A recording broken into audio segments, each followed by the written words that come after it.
Et après l'Algérie, place à l'Inde maintenant avec vous, Virginie de Kéroté, mais on va s'intéresser à l'arrivée d'Uber en Inde. Exactement, je vous emmène là-bas avec Arnaud Auger, qui est associé pour Startup Bricks, un blog spécialisé sur l'innovation dans les pays émergents. Arnaud, bonjour. Bonjour. Bonjour. Vous êtes géographiquement situé à Chennai, la 4e ville d'Inde, au sud-est, autrefois connue sous le nom de Madras. C'est un autre lieu connu d'innovation avec le Bangalore. Et puis vous baladez évidemment à travers tout le pays. Revenons à Uber. Donc Uber s'est installé en Inde, mais la start-up a dû procéder à quelques adaptations pour le pays, à commencer par le paiement, n'est-ce pas Arnaud ? C'est ça, en effet, c'est vrai que Uber est connu dans le monde entier pour un paiement directement par carte de crédit, sauf que il y a près de uniquement 13 millions d'Indiens qui ont une carte de crédit, la plupart ont plutôt des cartes de débit. Il y a 350 millions de personnes qui ont une carte de débit, et donc Uber, quand ils sont arrivés en Inde, ils ont dû se confronter à ce problème-là, et donc ils ont fait un partenariat avec une start-up indienne qui s'appelle Paytm, qui est en fait un e-wallet, donc un portefeuille électronique que l'on peut charger donc avec une carte de débit, mais aussi les solutions de net banking proposées par les banques indiennes, ou enfin il y a même des points où on peut charger avec du cash, donc ce compte électronique, et c'est avec ça du coup que Uber a pu beaucoup plus se développer sur le sous-continent indien. Et alors, au-delà de cette adaptation en termes de paiement, il y a eu aussi une autre adaptation liée à un événement beaucoup moins drôle, il y a eu un viol dans un taxi au mois de décembre, et du coup, Uber a été interdit à New Delhi notamment. Et comment Uber a réagi pour réussir à rester en Inde ? Alors, du coup, en effet, voilà, c'était pas sur toute l'Inde, c'est uniquement le gouvernement de New Delhi qui avait banni Uber. Ils ont ensuite banni aussi plus d'autres applications parce que Uber a de forts concurrents en Inde, et notamment Olacab. Et ensuite, le gouvernement du Delhi a imposé du coup de nouvelles fonctionnalités, comme le fait de pouvoir lancer un SMS, donc d'appeler directement la police locale depuis l'application Uber, et enfin de pouvoir envoyer la localisation de son trajet à des proches par des contacts. Et c'est vrai que du coup, notamment, les femmes au moins peuvent faire suivre leur trajet par leurs proches, et donc du coup c'est des fonctionnalités que Uber a mis en place, et Uber est à nouveau disponible à New Delhi, et cette fonctionnalité est présente partout en Inde. Donc ce qui est assez intéressant, c'est de voir que moi-même mes amis indiens me disaient maintenant que Uber est banni en Inde, du moins à New Delhi, c'est pour un bon bout de temps, et finalement ça a été assez rapide, autant la réaction politique que le fait de lever la suspension avec cette fonctionnalité. Donc on voit que même le gouvernement qui est connu pour sa bureaucratie est finalement été réactif.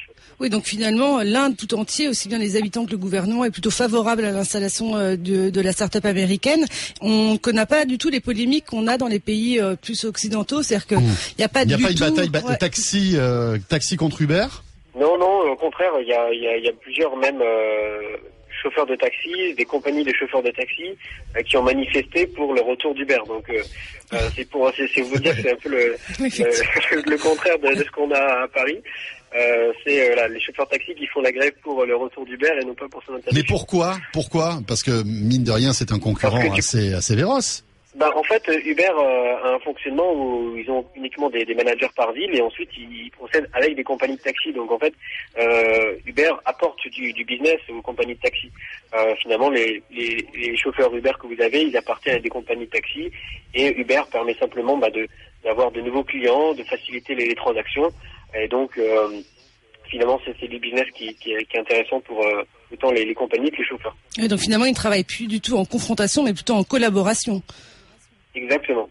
Il y a un concurrent aussi dont vous me parliez en préparant l'émission, un concurrent sérieux pour Uber, mais un concurrent local, Olacab. Est-ce que vous pouvez nous en parler ? Ah oui, c'est un beau concurrent. Ils ont levé 280 millions de dollars, donc ça commence à être des sommes intéressantes.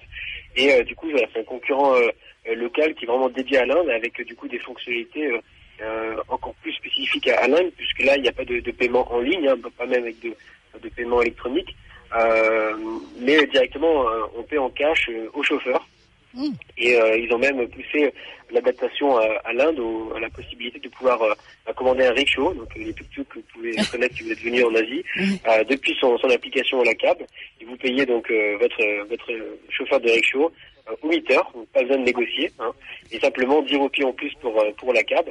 Donc cette levée de fonds a permis justement de financer la fourniture de smartphones, d'abonnements et de batteries externes pour les chauffeurs de rickshaw, et avec toujours cet enjeu d'avoir la plus grosse croissance et d'avoir toujours une solution de transport à moins de 5 minutes quand vous êtes dans une grande métropole indienne. Mais c'est-à-dire que Ola Cab fournit en smartphone les chauffeurs de rickshaw, c'est ça? Exactement, c'est vrai que les chauffeurs de rickshaw n'ont pas forcément les moyens de s'offrir un smartphone. Ola Cab leur fournit, comme je disais, l'abonnement, les batteries externes, parce qu'il faut que le smartphone puisse tourner, et également près de 6 000 roupies, qui est quand même un salaire important pour un chauffeur de rickshaw par mois, pour que le chauffeur de rickshaw utilise l'application. Et ils ont du coup traduit l'application dans différentes langues locales, comme le tamoul, etc.